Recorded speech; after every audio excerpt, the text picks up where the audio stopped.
Welcome and hello, everyone. We're officially live. A little banner on the screen there. There we go. Welcome, everybody, to CASAA Live. It is Saturday. Happy to see everybody here. Adrian, Mick, Mark, Sliss is with us. Bradley, Pam. Welcome, everybody. I'm Logan, VP of the board of CASAA, with Alex, CO of CASAA. Is it CO? What is your official title? I don't know. You're just Alex to me. CEO. I'm not your commanding officer. I forgot the E. Chief Executive Officer. Chief Exceptional Officer. That's what you are. Anyways, welcome to CASAA, everybody.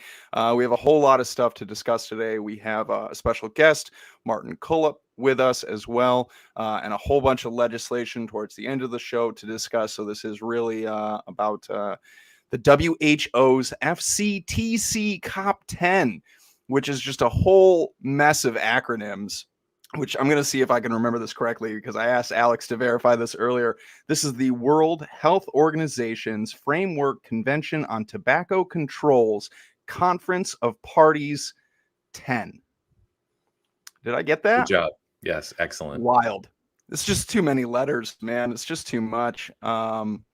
So Martin Cullip will be joining us here in just a few minutes to discuss that. And then again, like I said, a whole bunch of legislation at the end of the show for everybody here in the States. So I hope people stick around for that.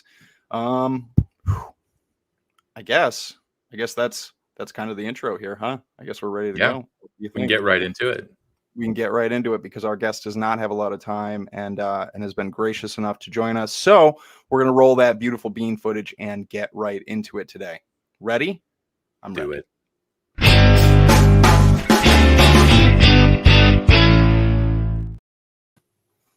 Welcome, Martin. Thank you for joining us today. I'm honored to be here. Thanks for inviting me. So, folks, who special guest for today is Martin Cullip, the Taxpayers, also a writer, contributor, tobacco harm reduction advocate, and you were the head of the International. Oh man, I totally bungled your introduction. What is it you do at the Taxpayers Protection Alliance? I work with Lizzie Stroud and Skip Murray in the Consumer Center, International Fellow. Yeah, that's right. That's it. That was the word, fellow. That was what I was missing. Well, thank you for taking time out of your Saturday to join us, and we'll get right into this. First of all, I know we've got some international viewers here, but for our folks in the United States, what is the Framework Convention on Tobacco Control, and why should America care about it? Right, good question. The FCTC is a treaty. I regularly have to emphasize this because there are a lot of people who think the FCTC is a bunch of people, which it isn't. It's actually just a treaty. So it's a document, if you like. It was first negotiated in 2003 and put into practice in 2005, and it's got currently 182 signatories, which are known as parties, and the parties are basically national governments. So it's a very large global treaty. It's overseen by a bunch of people, which is the FCTC Secretariat, which is, I think there are about 27, 28 people in an office, basically just working 9 to 5, administering the treaty itself. And they have biannual meetings. Once every 2 years, they have a meeting. So this is the 10th one, COP10, Conference of the Parties 10. And there is also, I'm telling these kind of as a glossary, really, for what I might be referring to as we get into it, is there's also the FCTC Bureau, which is kind of like a board, like a board of directors. And that's made up of 6 representatives of each of the 6 WHO regions, such as Europe, Southeast Asia, Americans, American regions, all those different regions. It's currently chaired by the representative from Eswatini, which is a country which used to be called Swaziland, obviously for its revolutionary public health policies or something. I don't know. It generally seems to be that these countries are on this bureau because they are singing the tune that WHO wants them to sing. So, it's probably best to describe the Bureau as the ones that make the decisions of what's going to be on the agenda for these meetings.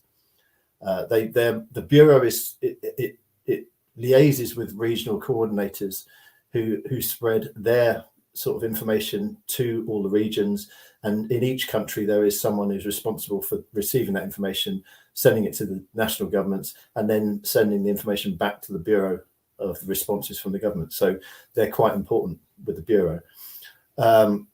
This meeting is happening in November. We won't know the agenda until 60 days before, so probably September, but we kind of get a good outlook on what they might be discussing because of the reports that are drawn up by the Secretariat, the administrative body, which are then sent out to all the countries to kind of educate them on what's happening. And because it's a WHO, which is extremely hostile to harm reduction, these things tend to be pretty bad reports. And so we know that they are discussing threats such as banning open vaping systems entirely. I mean, they're pretty unequivocal about that. That's what they want to do. The first mention of this came in a report at the end in December 2020. So they've been talking about this for a long time.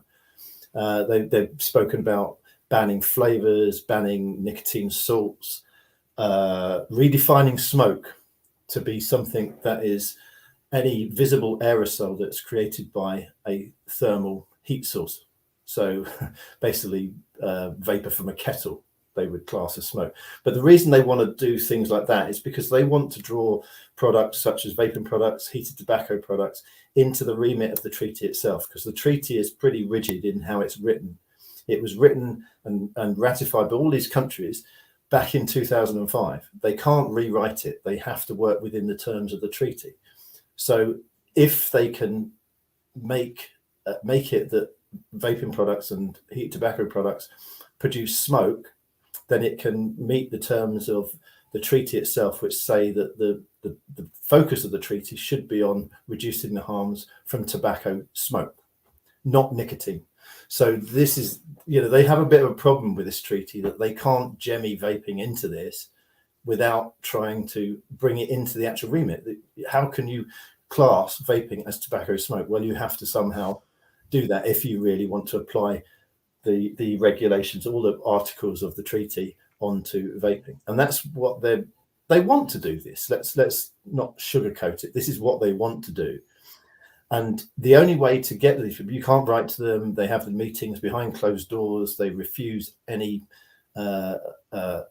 applications for observer status from consumer associations. You can go along. They give out public places, but they generally throw the press and the public out at lunchtime on the first day, and they want to do everything in secret, complete non-transparency. So the only way you can really get involved and change how this conference is going to go is by talking in your own country to your elected representatives and using their power to change what's happening with the delegations that are going to go along. Remember, there was 193 delegations actually go, and this is where I'm going to get to the part of the USA, because there are 182 signatories, but the USA isn't one of them. It's one of the WHO members, but it signed the treaty. It was in negotiations with the treaty in 2003, and it signed it, but it hasn't ratified it. Now, I understand this is fairly normal for the USA because they want to keep control of what policy, because this is a legally binding treaty. So decisions made here are binding on the signatories. So the USA wants to keep some sort of control. But at the same time, although technically what's decided at these meetings won't directly affect legislation in the USA, the WHO is a very powerful body. And if it does make these decisions, it's going to create immense political pressure on the USA, along with any other countries. If they decided, for example, we're going to recommend banning open vaping systems in every country under the terms of this treaty, if they all did it, then you're going to have people arguing in your country, well, the rest of the world has done this. Why is the USA not doing this? So it's worth fighting against that, because these are serious threats. I mean, these are mentioned in these documents from the COP9, the 9th Conference of the Parties, which happened 2 years ago. They're mentioned in the scientific reports from it's called TOBREG. They've got a new report on science coming out in June, which is probably going to be even worse than what we've already seen. And also from other reports that the FCT Secretariat will be bringing up and sending to these delegations and to the focal point people, through the Bureau. And it's going to be negative because the WHO is very, very hostile. It has reports funded by Michael Bloomberg.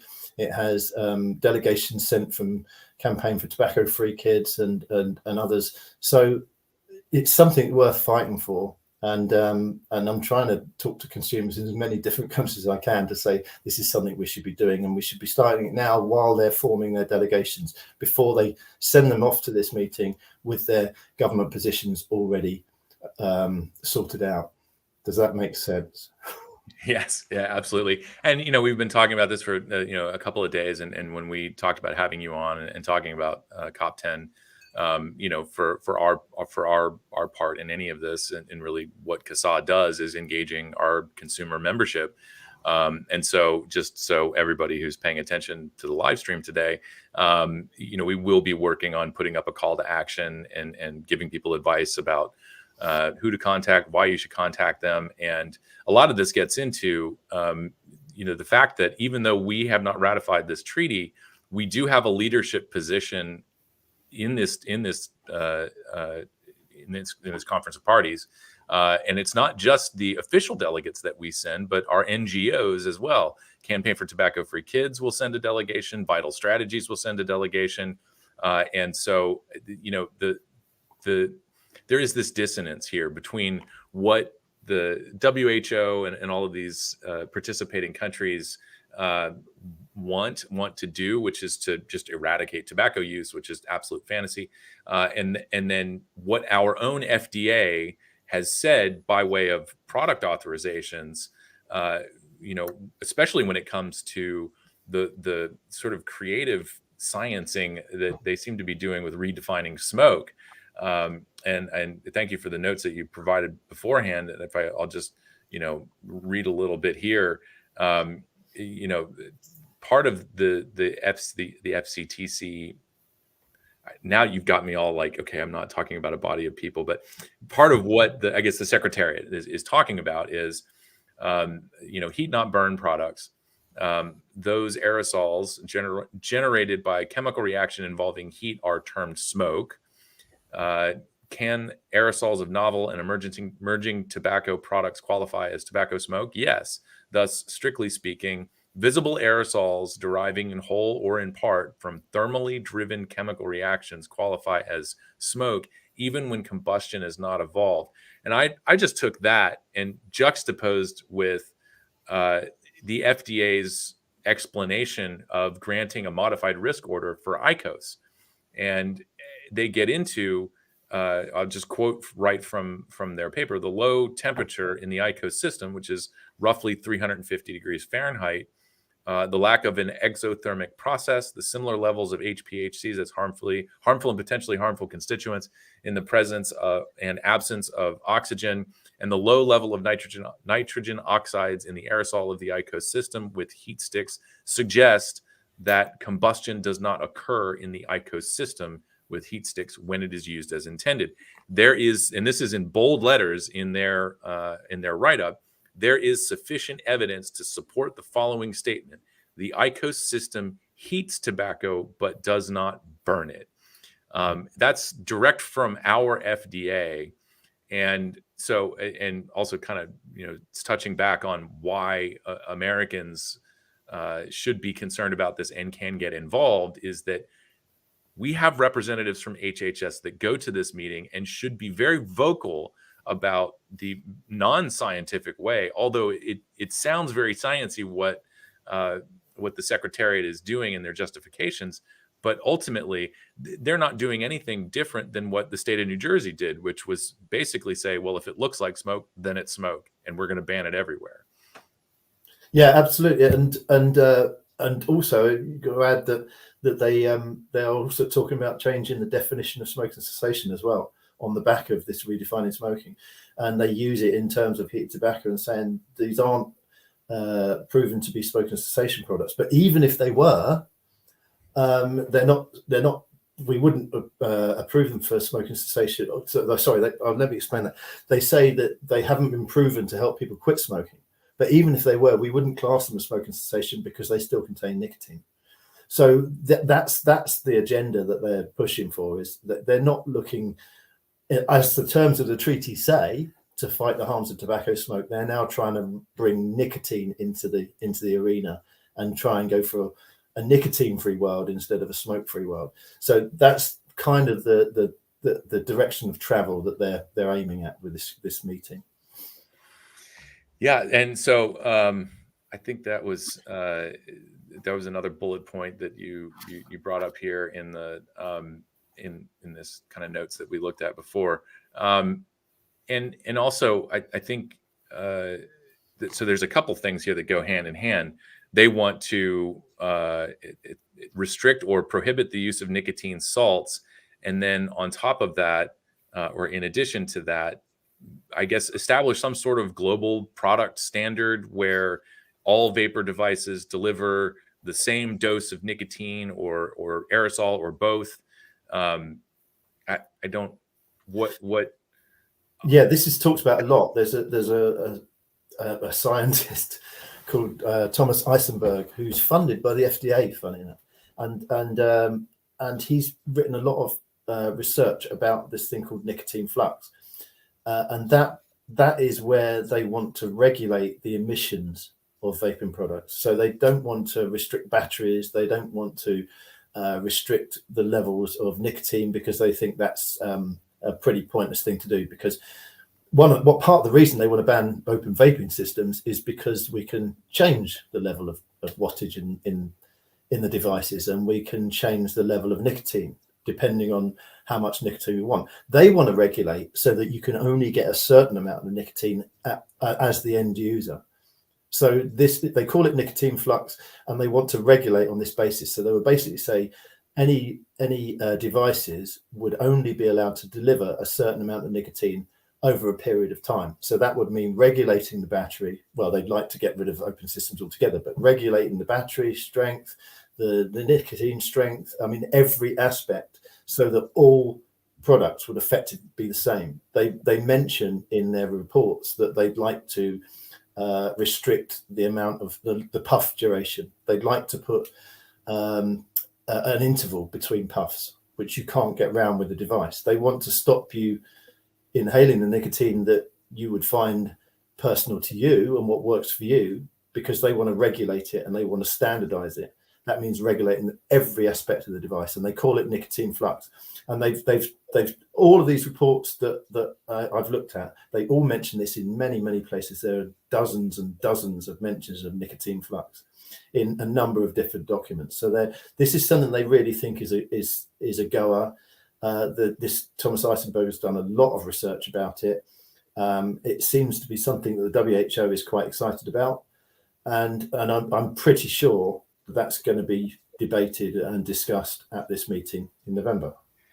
And I just personally, I looking at what FDA has done, I have to wonder how much help FDA will be in this matter, because essentially all of the products that they've authorized so far come in one nicotine strength, and we don't have any kind of formal standard here, but they seem to be creating that. And we have a de facto product standard that you're only going to get one nicotine strength across the line, and one and maybe two flavors.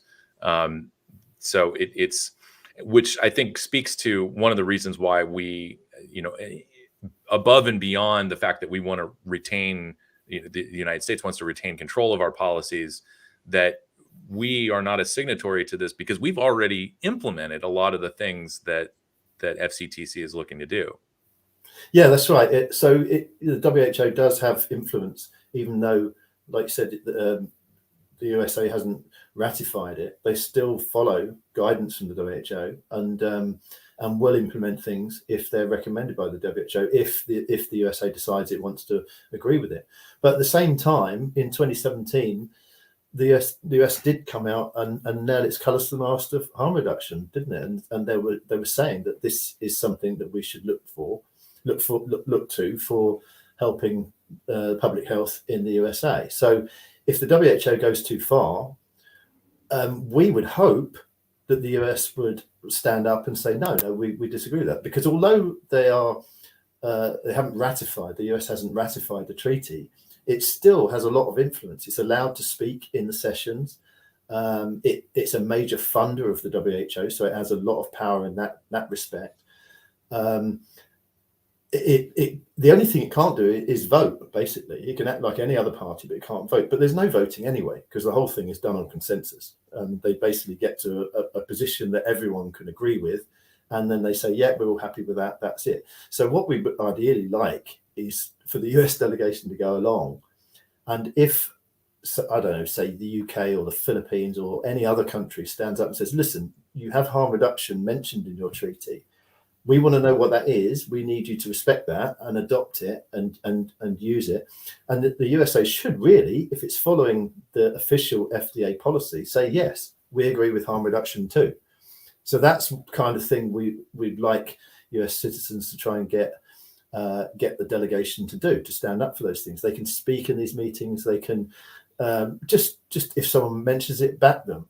Maybe even say, how about we organize a working group to look at tobacco harm reduction and how helpful it could be to public health. The USA can do that. There are lots of things the USA can do. And I gave you an example, didn't I, Alex, about how influential the US was back in COP10 years ago, when it actually asked to be involved in discussions about guidelines for Article 5.3, which I think many people watching might know about. But this is interaction with the tobacco industry.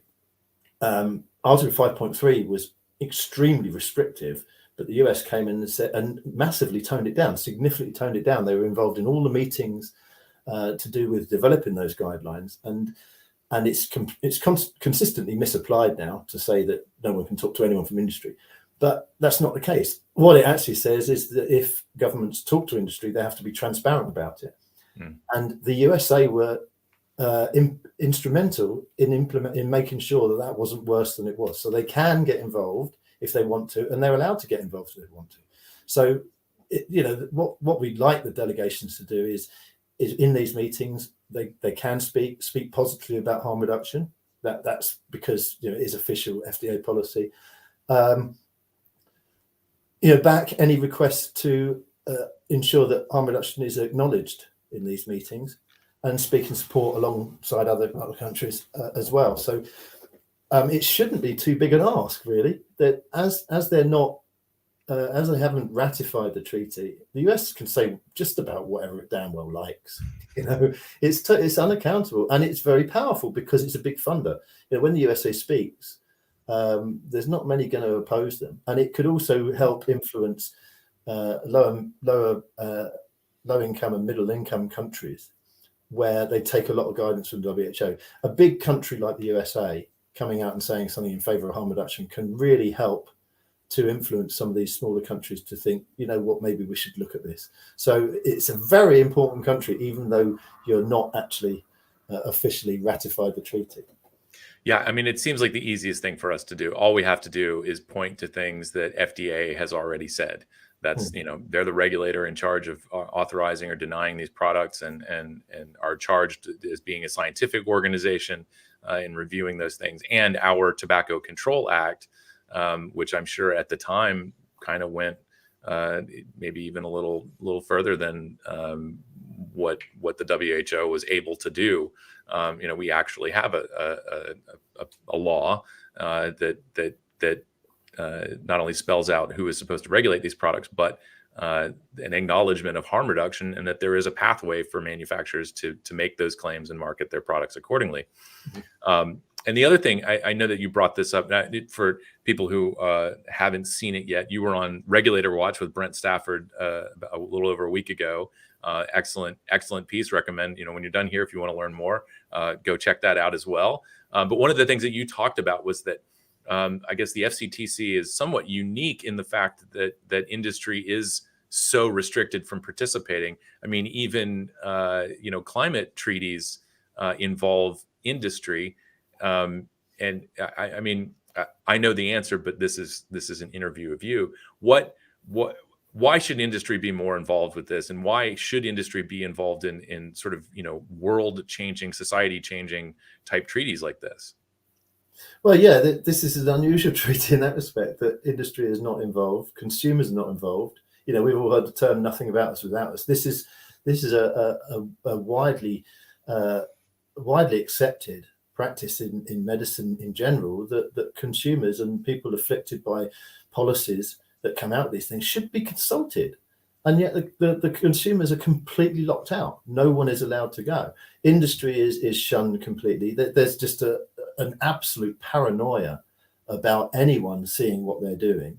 Now, we understand, obviously, international treaties, there's a certain amount of work has to go on behind closed doors for many good reasons. But to not accept anyone who disagrees with this almost religious pursuit of prohibition that the WHO seems set on, and it's irrational hatred of industry based on things that happened 50, 60 years ago. Well, it just doesn't make sense, and you have to suspect, as I do, and I say quite often, that they only do this because they don't want to debate industry, they don't want to debate consumers, because they know they'll lose. And so the only way they can get these arguments through, and they're barking, some of these things that are in these reports that we've been talking about are absolutely barking mad. The only way they can get them through is by making sure that people who object and people who have a valid argument against them are not included in their discussions. So there are countries like the UK, New Zealand, Philippines, I've mentioned, and others, and I think Thailand is talking about regulating vaping instead of banning it soon. So there is a little bit of a movement in that direction, and hopefully we can get some delegations will stand up for themselves and defend their country policies and say, we're not going to do these things. So if you want consensus, we're not going to be part of it. So you'll have to find another way round something we can all agree on. And it would be good if the USA could stand up and support those countries. So it'd be great if consumers in the USA could write to their elected representatives, ask them who's on the delegation, because I want to write to them. Who is the person who speaks to the Bureau? Who the Bureau, for example, had a meeting in November, at the end of November. They've got another meeting at the start of next week, in a couple of days. And they haven't published the minutes from the last one yet. Now, considering the Bureau is the one that makes the decisions of what's going to be on the agenda, what have they got to hide? Why haven't they published these things? So write to who's on the delegation, that document you mentioned, Alex, maybe write to the guy at the top, and who's the head delegate, and say to him, what's the Bureau saying? What is likely to be on the agenda? What is up for discussion in this meeting that's happening on Monday? We don't know, and we should know. If we're not allowed to go, we should at least know what they're talking about, what's likely to be on the agenda, and so we can write to our elected representatives in any country you're in, and say we disagree with this, and we want you to stand up for us when you go to the meeting. So please send someone who knows about harm reduction and someone who can have a decent argument against this. Support your own country's regulation. The UK delegation, you have to go along and say, look, we heavily reliant on vaping for smoking cessation in this country. You must go to this meeting and stand up in the interests of harm reduction, vaping products, because that's your policy. Stand up for it, and don't let the WHO get away with these barking ideas. Yeah, and I know that folks watching this may not be able to read the screen, but this is the list of delegates from 2009, I'm sorry, COP9. I'm getting numbers.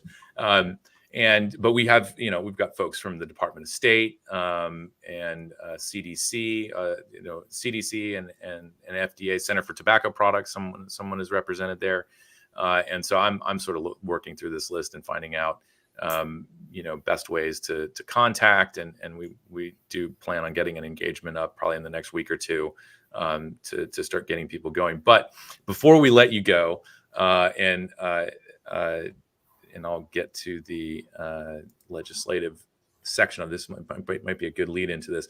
You mentioned some of the arguments that are sort of developed through these meetings and are promoted by the World Health Organization do end up in front of legislative committees.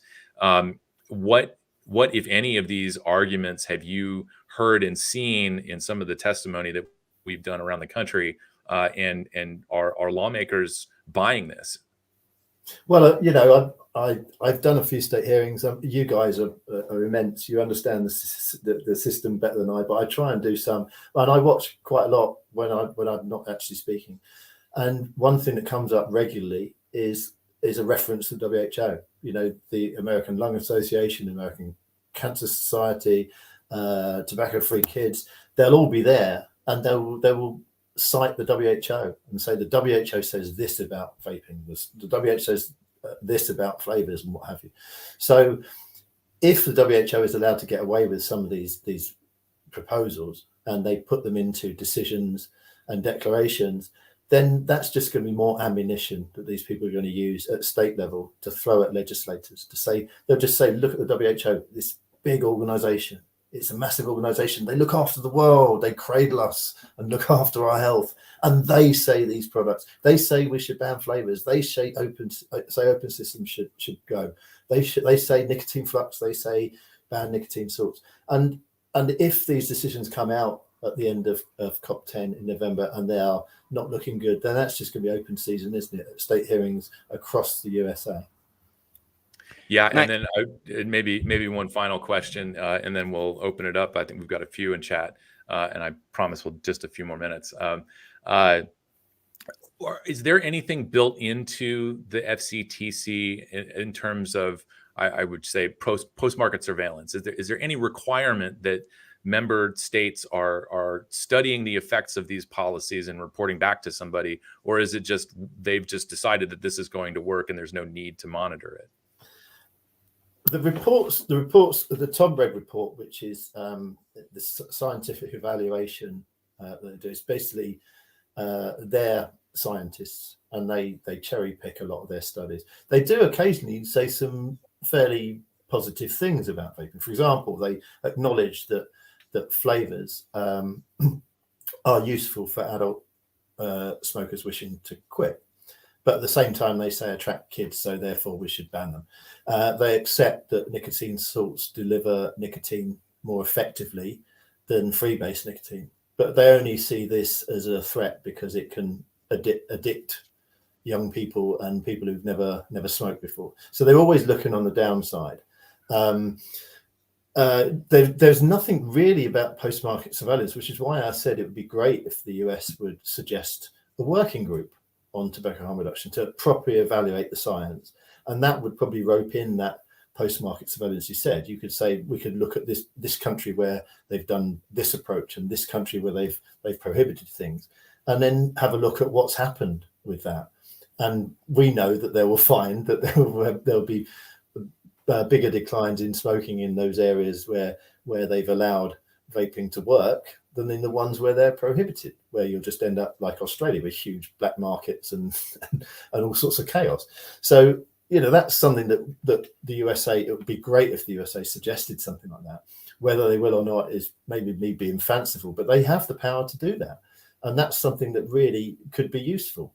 But at the moment, we're not going to get that. I'll just add one thing which I haven't mentioned is this harm reduction idea. I probably should have stressed it a bit more. We know obviously that harm reduction is mentioned in one of the articles in the preamble, Article 1D, that speaks about harm reduction being a part of a suite of ways of helping people to quit smoking. But the WHO has always tried to shy away from that. They try and ignore harm reduction in all these meetings because they don't want to accept vaping as harm reduction. But I think pressure's getting too big for them now. So I suspect they will mention harm reduction this year, but they'll probably do the same as what they're doing with smoke. They'll try and redefine it as something else.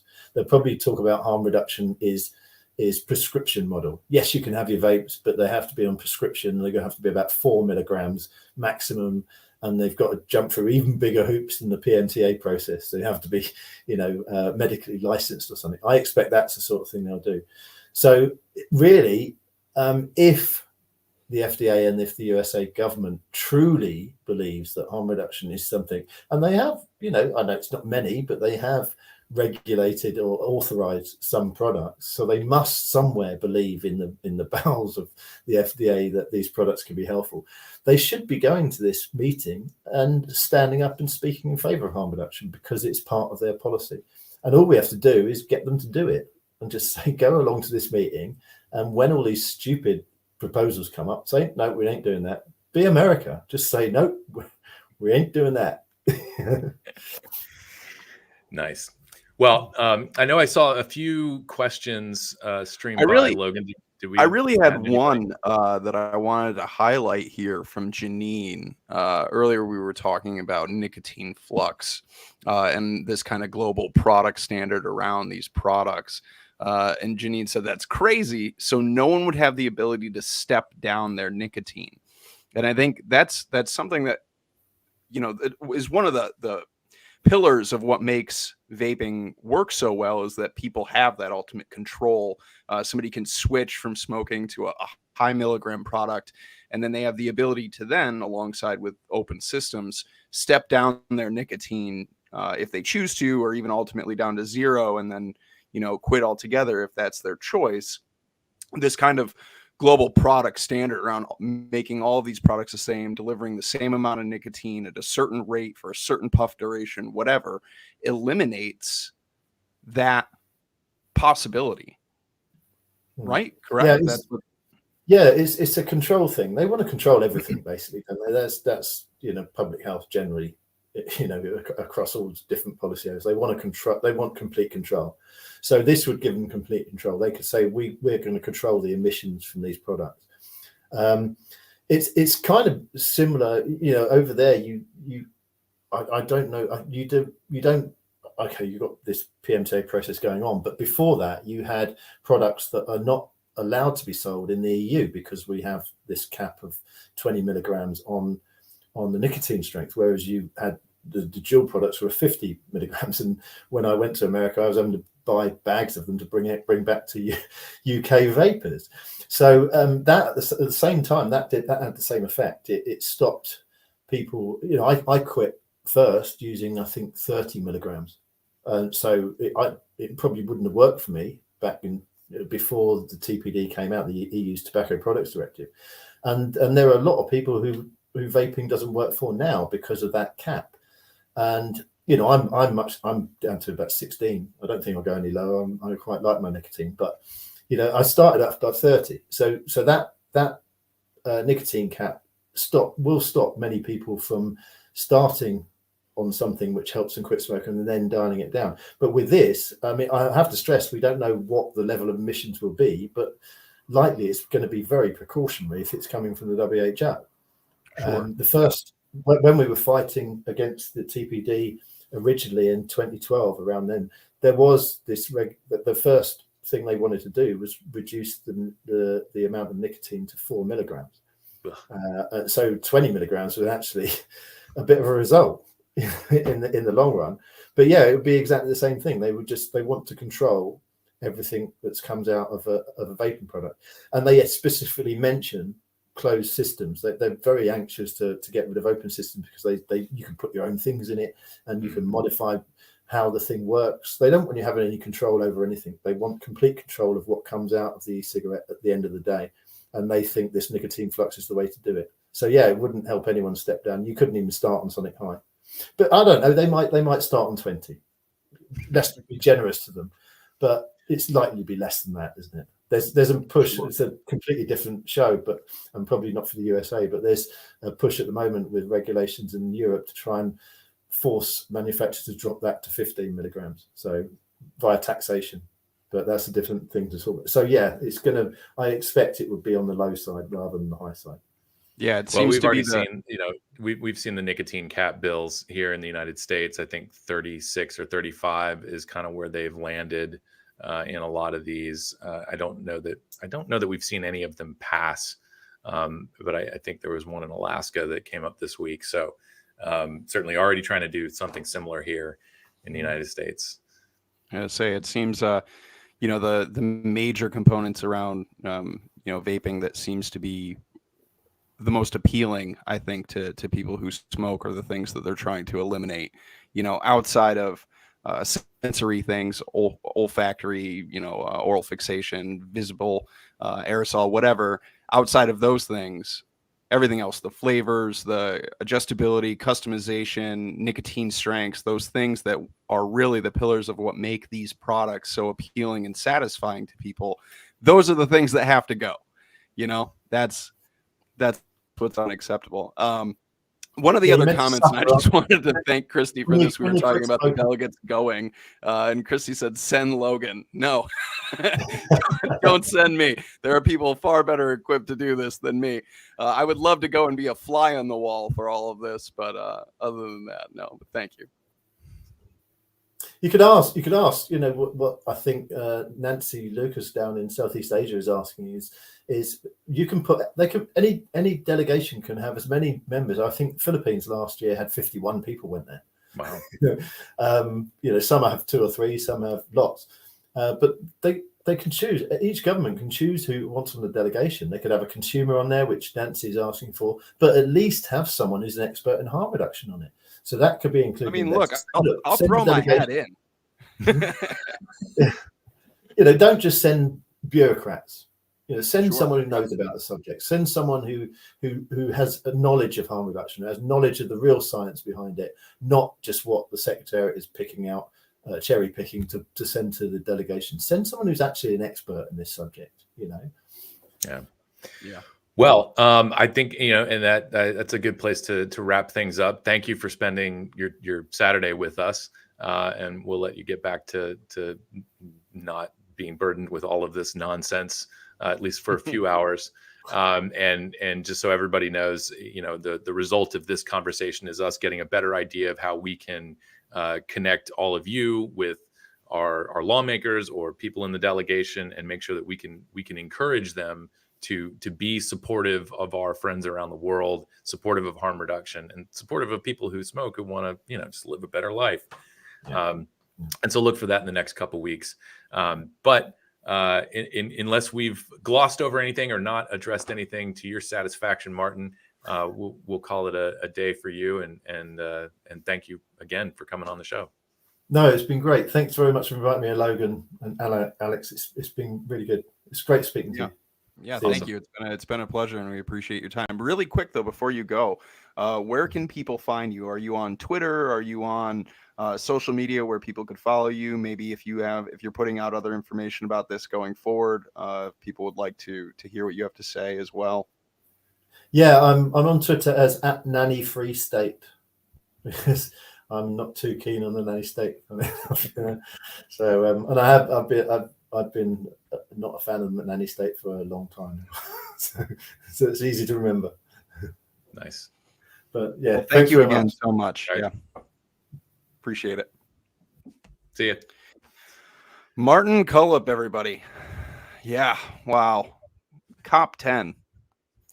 Yep. What a joy. The World Health Organization's Framework Convention on Tobacco Controls Conference of Parties 10. There we go. There you go. Wild stuff. And it really is. It's all about control, I think, is at the end of the day. So Martin Cullip, at Nanny Free State is the perfect person to have on to discuss all of this. Now, Alex, we have a whole mess of things happening here. We do. Are you ready for it?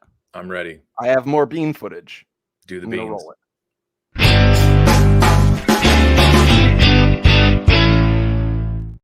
So now that we've talked about the global state of things, let's get back to what's going on right here in the United States. The floor is yours, sir. What do we have going on? Well, first of all, I didn't want to bore everybody with just a long list of bill numbers and blah, blah, blah. If you live in a state and you're concerned about legislation, then go check out our nice clicky map on the website. Just go to Get Involved, State and Local Issues from the drop down, and you can select your state from the map and see what's going on. And in most states, there isn't anything going on, at least that we're aware of. And just so folks know, we have connections with folks who work in government relations in the industry, folks like Martin, who are think tanks and policy people. So we have a lot of feelers out in the world to see what's going on. And even with that, sometimes things slip through the cracks. We do our best. But if you do want to find out what's going on, definitely check out the website. I will, of course, talk a couple of specific states here. Number one, New York State, where Logan and I live, unfortunately. The scenery is beautiful, but the policies are just... I always tell people the same thing. I'm like, I love this state, man. Like geographically, except for the dead of winter, like I hate February, but we're past that now. New York is a beautiful state. I mean, we have mountains and lakes and just beautiful countryside. It's just our government that just, for lack of a better term, often stinks. Yeah. Albany could probably use a bit of a makeover. So what we have going on here is the state budget is due on April 1st.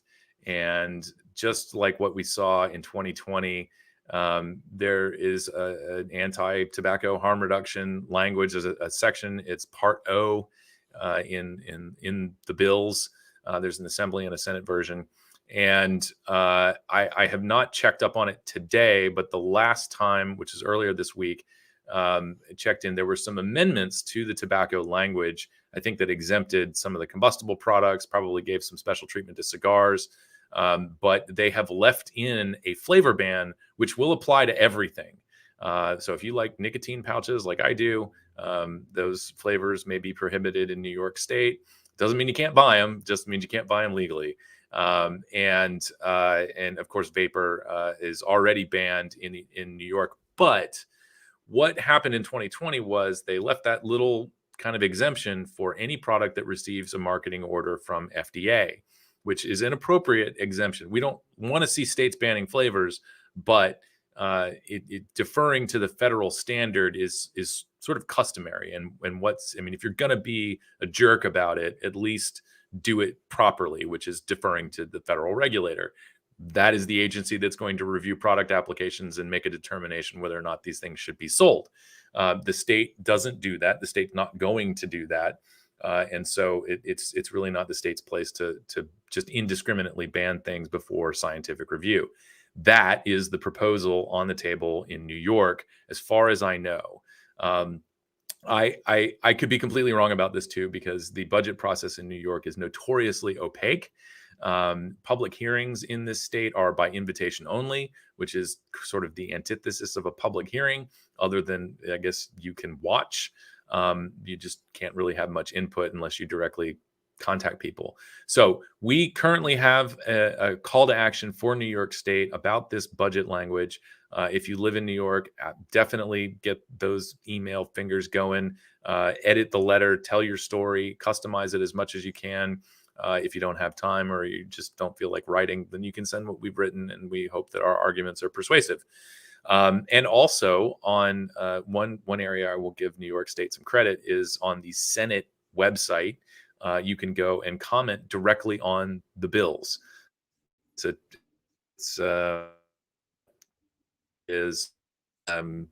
Websites and section of newspaper articles. You broke up there for a second. I don't know if it's me or if it's your connection, but would you mind just repeating that last like 2 sentences? Sure. There is a chat feature, basically a comment chat feature underneath every piece of legislation on the New York State's Senate website. So all the bill information is on our call to action for New York. And of course, the filling out the form and just sending your message to lawmakers is there too. But we are in the last, I think we have less than a week left. I can't really do. Yeah. So Saturday, this coming Saturday, New York State's budget is due. And there is some very threatening anti-harm reduction language in the budget. Around the country here, I'll start with the good news. Actually, the rest of this is kind of good news. We saw bills in Idaho, a vapor tax, where I saw some actually very compelling testimony from a lawmaker on the side of the aisle that we regard as hostile to all of this. In which he told a story about his high school students on sports teams. He's a coach, and when he started, he noticed that a lot of his athletes were struggling, and their performance was notably lower or less than it could be because they were smoking cigarettes. Fast forward to the mid 2010s when the youth vaping epidemic exploded. He went into the locker room one day and basically caught kids in the act of vaping. And so he knew that his athletes were vaping, but he didn't see the same decline in performance. And so just that one kind of experience showed him that vaping was not nearly as harmful as smoking. I was honestly astonished to hear a lawmaker from the dais in a committee hearing sharing this story, because the narrative that we are being pressured to accept is that there is no harm reduction for kids, which is total nonsense, and I think ultimately counterproductive. And yes, as Mick has written in the chat, what youth epidemic that which just never really happened. We had an increase in use, but epidemic really isn't the word that you would choose for that. So that was a really good bit of testimony to hear. And I will I'm flipping back and forth on what I'm supposed to be talking about here, but I did just notice from my list, Minnesota is another place that we're keeping an eye on. The good news is that the bill that contained a flavor ban didn't go anywhere, but there is still a risk that, like New York, similar language ends up in an omnibus must-pass budget bill, which is much more difficult to get involved in and get those things removed. So New York and Minnesota Minnesota is a maybe looking at budget threats. New York definitely. And so that's the sort of lukewarm good news out of Minnesota. The rest here, we have seen in Maryland and Connecticut, flavor ban bills have gone down. I think Maryland, the bill kind of died quietly. There's no official note anywhere on the bill that it's dead. But as far as I know, it didn't make the crossover deadline, which is going from one house to the other.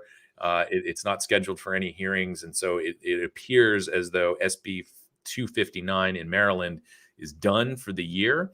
But like anywhere else, the rules seem to be malleable, and some of this stuff may come back. The other win, which was kind of an early win, was in Connecticut. The flavor ban there was shot down pretty quickly. And what was that? HB 6488. So February 1st is when it had a hearing, and it hasn't really moved since then. And I think it is done for the year. The other things, some of the threats we're also watching. I know that Vermont has a flavor ban, and I don't have a call to action up for this unless I had it up very early. But there is movement in Vermont. I think we saw some people testified or spoke to the committee on that this week. So no substantive update there other than Vermont is looking at a flavor ban. Hawaii is notoriously difficult to track because every bill seems to get like a dozen committee hearings before it gets to the floor. But we had a flavor ban and a tax in Hawaii. And one of the interesting things that was done to both of those bills was they moved the effective date to the year 3000, which is apparently not just a sketch on the Conan O'Brien show. It is a legitimate effective date when you want to keep the conversation going. So that's what was done in Hawaii. But at the same time, the sort of stopping the forward progress of those bills means that that now things have shifted. And so trying to get a handle on what's going on in Hawaii, if you live in Hawaii, look for updates on your calls to action. There is a wholesale tax, and I believe there is still a flavor ban proposal, but the bill numbers have changed. And again, it's very difficult to just get a hold of legislation in Hawaii because of how many different committees things go to and how many changes can happen along the way. So I'm fairly certain that I'm leaving things out, but I did want to at least end on my observation of what we've seen in committee hearings around the country this year. Some of it I've seen, and some of it I've sort of caught, secondhand through people chatting about it. And that is, the longer we still have access to these products. The longer that people can go out and find alternatives to smoking, be it nicotine pouches, snus, smokeless tobacco, or vaping, and of course, most commonly vaping, the more data we're getting about how people are quitting smoking and improving their lives, and how this is an effective way. This needs to be an effective strategy to improving public health. So the more that we are learning about this, the more that gets published in journals, the more ridiculous the arguments sound coming from Campaign for Tobacco-Free Kids, Truth Initiative, and the Body Parts groups. I know that, as an observer, I'm biased because of my experience and because this is my job, but you just kind of have to put yourself in the position of lawmakers sitting on the committee and listening to the conflicting information and the very obvious, the contradictions that these groups are presenting. When you do have an FDA that has authorized products that are marketing these products as appropriate for the protection of public health by the FDA standard, which is mandated by Congress, it's really hard for all of these arguments to continue to hold up. And I think lawmakers are getting hip to this. And one of the things that I like to say is that, just as all of us know someone who has died early because of smoking, more and more people know somebody who quit smoking and switched to vaping or some other smoke-free product. So this has been, honestly, like, it is the most grassrootsy, low budget strategy that we've all had all along, whether you're talking about the industry, trade groups, or groups like CASAA, some of the other groups that haven't lasted as long. The strategy has always been make this issue bigger, too big to fail, in a way that you can't put the toothpaste back in the tube. Too many people are using these products the way that they're really intended, and along those lines, we're really just buying more time, and whether that was pushing back deadlines or just keeping the products moderately legal enough so more and more people can switch. And I think, it really has been a long slog, but I think we're very, very slowly starting to see small successes. And I just want to, first of all, say thank you to all of our members who've ever participated in any of our calls to action. If you've ever shown up at a hearing, if you've ever written an email or made a phone call, thank you for participating. It absolutely makes a difference. It's so small and incremental. You can't be faulted for missing it, but I think it is happening, and we just got to stick it out a little bit longer. Keep grinding it out, and at some point we're gonna get policies that actually do benefit people. So that's my rosy, rainbow-esque take on the legislative rundown this week. I hope I don't get completely slammed down next week and somebody passes something horrible. But for now, I think, overall, it's working. Everything that we've been doing for more than 10 years, I think, is starting to pay off. And hopefully sooner than later, we'll get what we need. So with that. Yeah, no, you're right, man. It's incremental. It's grassroots as fuck, and I'm gonna get yelled at by Julie for dropping the F-bomb. I know it, but that's it. That's what CASAA is. That's what we all are. It's nothing about us without us. It's an each one teach one process. As we go through the years, like you said, we all knew somebody, who's passed away from smoking. I've had multiple grandparents go. And now most of us, I think, know somebody or maybe work with somebody, friends with somebody, family with somebody who's quit smoking with this. And it's all that real world evidence accumulation that really makes people kind of question, lawmakers included, what they're hearing on, a truth commercial or something like that. I have people that I work with that when I first started vaping told me this thing is going to kill me. And now I'm going on 6 years and they're more and more curious about quitting smoking themselves with these products. And that's what it takes. It's that real world evidence of seeing somebody. Oh, wait, you didn't drop down dead. You don't need a double lung transplant. You didn't get popcorn lung, all of these things. No, I just quit smoking, man. That's it, you know, and it really is truly, you know, that long slog. You're right, but we're getting there. We are getting there. Yeah. You can't run from the evidence forever. That's the bottom line. So. Yeah. With that, I guess it's spiel time. Thank you, everybody, for joining us today, and thank you for everybody in the replay crew who's going to be tuning in, who just watched all of this. Thank you to everybody out there. I guess first off, if you're not a member of CASAA, you're doing everything wrong. Head over to CASAA.org and sign up to become a member today. I'm sure everybody in this chat right now is currently a member of CASAA, so thank you. But if you're not, it's free. Go sign up. We promise to not fill your emails every day. Just what you need to know, when you need to know it, and how to get involved. Aside from that, we also have state groups for every state and territory here in the United States. So join your Facebook state group. It's another great way to get involved and stay informed. If you are hip to donations, we love those. Those are sweet. But you can also check out our merchandise store, where you get to be a walking billboard of tobacco harm reduction, which helps benefit everybody who sees you and helps benefit CASAA to continue doing all the things that we do here. Outside of that, I guess 2 weeks from now, we'll be back. This replay is available on Facebook, YouTube, Twitter, and audio versions wherever you listen to your podcast. I guess that's it, right? Did I cover all the bases? Did I say all the things? I think you got it. Yeah. Good job. I think I got it. Yeah. Cool. All right, everybody. That's going to do it for us. Till next time. Thank you for being here. Thank you for being amazing. Be excellent to each other. And we will see you guys in 2 weeks. Same time, same place. Bye, everybody.